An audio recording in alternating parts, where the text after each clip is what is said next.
Jatkosodan aikana kehitetty BT-42 rynnäkkötykki oli aika erikoinen hanke.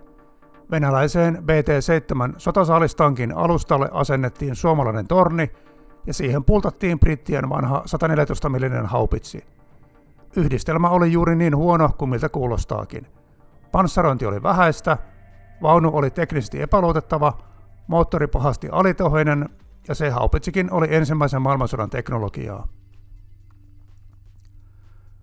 Taisteluvälineenä BT-42 ei ollut kovin kummoinen, mutta rynnäkkötykki on aika persoonallisen näköinen, kun pienen runkoon on tungettu suhteellisen iso ja kulmikas torni sekä erikoisen näköinen haupitsi. Ilmeisesti juuri ulkoasunsa vuoksi se poimittiin mukaan japanilaiseen Girls und Panzer manga- ja anime-sarjaan. Medianäkyvyyden vuoksi BT-42 taitaa olla yksi Panssarimuseon suosituimmista vetonauloista. Panssarimuseon ystävät voivat olla kiitollisia tälle uudelle näkyvyydelle. Ilman Girls und Panzer tuomaa huomiota sympaattinen ja mielenkiintoinen rynnäkkötykki olisi painunut kokonaan unholaan. Girls und Panzer on toki teinifantasiaa, mutta sarjan tekijät ovat tehneet kotiläksynsä huolella. Videon kuvauksessa on linkki muutamaan videoon, kannattaa käydä kurkkaamassa.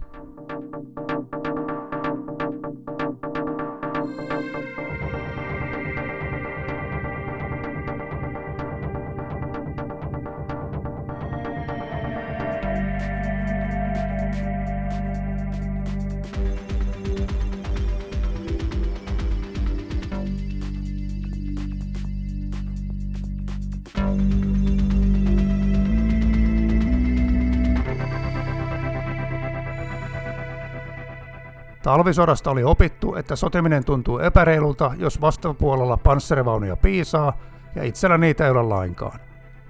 Välirauhan aikana kunnostettiin kiireellä sotasaaliskalustoa omaan käyttöön. Jatkosodan alussa pääosa tankeista olikin sotasaaliskalustoa, lisäksi oli ennen sotaa hankittuja brittiläisiä Vickersejä. Hyökkäysvaiheessa kaapatut T-34 ja KV-vaunut paransivat panssarijoukkojen iskukykyä merkittävästi, mutta niitä oli vain kourallinen. T-26, T-28 ja PT olivat suhteellisen uusia, mutta suomalaiset olivat itse tuhonneet kyseisiä vaunuja satamäärin talvisodassa olemattomalla PST-kalustolla. Eli kaikille oli ilmiselvää, että panssarivaunukalustoa on päivitettävä parempaan tai hukka perii. Saksasta yritettiin ostaa vaikka mitä taisteluvaunuja, mutta kaupankäynti oli vähän nihkeää, koska Saksa yritti kiristää asekaupalla suomalaisilta kaikenlaisia myönnytyksiä. Lopulta Saksa myi vuodesta 1943 eteenpäin pieniä määriä Sturmeja, mutta sitä odotellessa Suomessa oli käynnistynyt kotoperäinen hanke panssarikaluston parantamiseksi. Neuvostoliitto aloitti BT-sarjan tankkien valmistamisen 30-luvun alussa. BT-vaunut oli suunniteltu nimenomaan nopeaan liikkuvaan sodankäyntiin. Britit kutsuivat vastaavia termillä kevyt ratsuväkitankki. Malliston erikoisuus oli, että telaketjut voitiin irrottaa ja siirtyä maantieajoon kumipäällysteisillä telapyörillä. Viimeisimmäksi jäänyttä BT-7-mallia valmistettiin yli 5000 kappaletta, kunnes T-34 syrjäytti sen lopullisesti. BT-7 oli talvisodan alkaessa ajantasainen panssarivaunu, mutta vanheni nopeasti parissa vuodessa. Kun uusiin panssarivaunuihin ei ollut varaa, niin Suomen puolustuslaitos keksi, että sotasaalisvaunuja voisi upgradeata muutamalla kosmeettisella muutoksella. Uudeksi pääaseeksi valittiin brittiläinen 144 mm haupitsi. Britit kehittivät kevyen jalkaväkihaupitsin puurisotien oppien mukaan.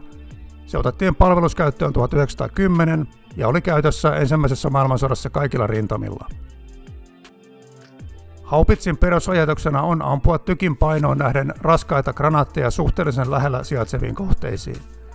Haupitsi on suhteellisen kevyt, mutta ammuksen lähtönopeus ja kantama on vaatimaton kanunoihin verrattuna. Haupitsia varten suunniteltiin uusi kotimainen tykkitorni ja komeuden viralliseksi nimeksi tuli 15 tonnin rynnäkkötykkipanssarivaunu BT-42. Vaunun epävirallinen lempinimi oli Kristie. Projektin toteuttajaksi valittiin Valtion tykkitehdas. Vaunu sai tyyppihyväksynnän 1942 ja 18 vaunun sarja valmistui 1943–1944 välisenä aikana.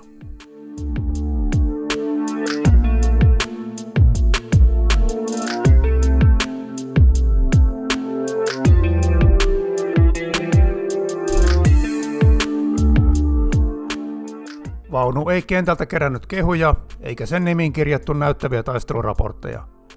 PT-42 painopiste oli korkealla. Sivulle päin ammuttaessa oli iso riski, että vaunu kippaa rekylin voimasta kyljelleen. Konerikot olivat jatkuva riesa. Kriistie ei kestänyt käytännössä kuin satunnaisesti, ja silloinkin se oli vain väliaikaista. Jopa haupitsin ammukset olivat samaa laatua vaunun kanssa. Suomalaisten kopioiman saksalaisen onteloammuksen sytyttimet toimivat miten sattuu.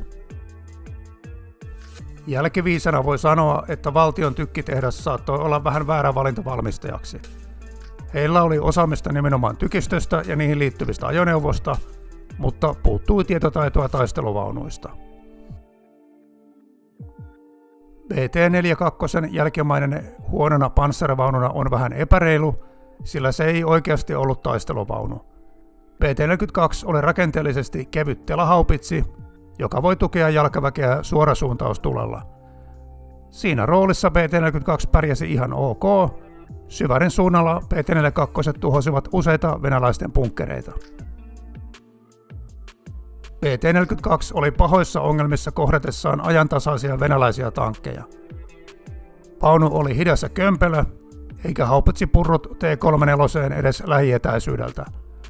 BT-42 vedettiin rintamalta 1943, mutta pakon edessä heitettiin 1944 kesällä Viipuriin torjumaan Puna-armeijan suurhyökkäystä. Viipurin taisteluihin osallistui 9 BT-42, venäläiset tuhosivat niistä 1, 7 kärsi konerikon ja vain 1 selvisi. Kristiät eivät tuhonneet ainuttakaan venäläispanssaria huolimatta 10 osumista.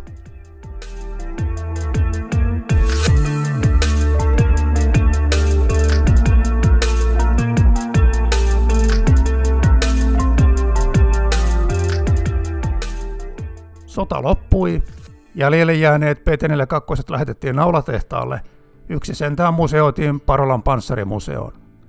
Vaunu painui vuosikymmeniksi unohduksiin, kunnes se alkoi 2010-luvulla saavuttaa huomiota hieman yllättävällä suunnalla.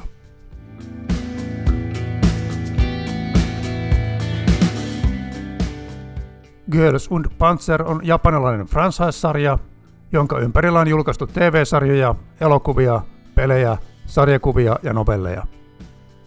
Girls und Panzersin maailmassa lukiot osallistuvat urheilusarjaan, jossa kamppaillaan toisen maailmansodan aikaisilla panssarivaunuilla. Osallistuvat lukiot edustavat kaluston ja henkilöstön osalta jotakin tiettyä maata. Esimerkiksi suurimmat lukiot ovat brittiläinen St. Gloriana Girls College, amerikkalainen Saunders University High School ja saksalainen Kuromiren Girls Academy. Ei varmaan tarvitse sanoa, ketä Pravda Girls High School edustaa. Girls und Panzerimaailmassa panssareita operoivat nimenomaan nätit lukiolaistytöt. Vaatetuskin on vähän niukkaa, toivottavasti panssareissa on kunnollinen lämmitys, muuten voi vaikka vilustua. Kuvauksen mukaan panssarisodan harjoittelu opettaa tytölle taitoa olla parempi vaimo, parempi äiti ja parempi naistyöntekijä.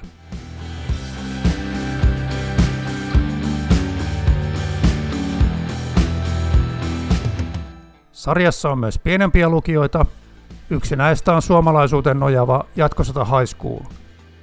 Ja kyllä, sarja käyttää nimenomaan suomalaista sanaa jatkosota, sitä ei ole käännetty japaniksi tai englanniksi. Jatkosota-lukion eniten ruutuaikaa saanut panssarivaunu on BT-42, ja sen miehistönä toimivat tomerat lukiolaistytöt Mika, Aki ja Mikko. Pienenä kouluna Jatkosota High Schoolilla ei ole varaa hankkia ajantasaisia tankkeja, joten pärjätäkseen taistelukentällä käyttävät oveluutta isompia kouluja vastaan. Koukkaukset, maaston hyödyntäminen, väijytykset ja erikoiset ylläköt ovat vakiotaktiikkaa. Jatkosota High Schoolilla on sarjassa vähän epäilyttävä maine, koska evakuoivat vastustajien tankeista kaiken mahdollisen omaan käyttöönsä. Täytyy kyllä sanoa, että sarjan tekijät ovat tehneet taustaselvityksen huolella. Jatkosota High School-kalusto kuulostaa varsin tutulta, tunnuspiisinä on kanteleella soitettu Säkkijärven polkka, ja koulu laittaa isommilleen kampoihin ennemminkin oveluudella kuin raa'alla voimalla.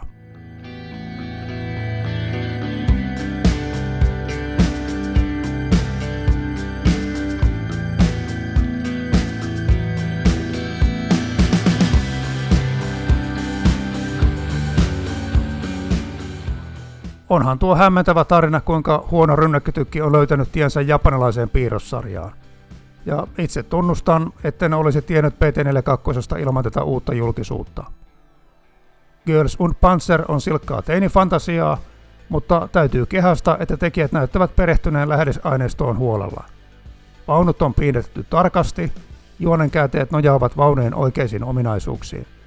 Kaikki on toki laitettu överiksi, niin kuin vain japanilaiset osaavat sen tehdä. Pieni ja sympaattinen PT-42 lienee tällä hetkellä Parolan panssarimuseon suosituimpia vierailukohteita. Se on päässyt taivasalla vähän ruostumaan. Toivottavasti päälle rakennettu katos auttaa sitä säilymään jälkipolville. Katos on rahoitettu pääosin rahankeräyksellä, josta iso siivu tuli nimenomaan Japanista, kun sikäläiset fanit halusivat pelastaa PT-42 Sean armoilta. Jälkiviisana voidaan todeta, että vaunutyypin suurin sotahistoriallinen saavutus on ansaittu rauhantöissä.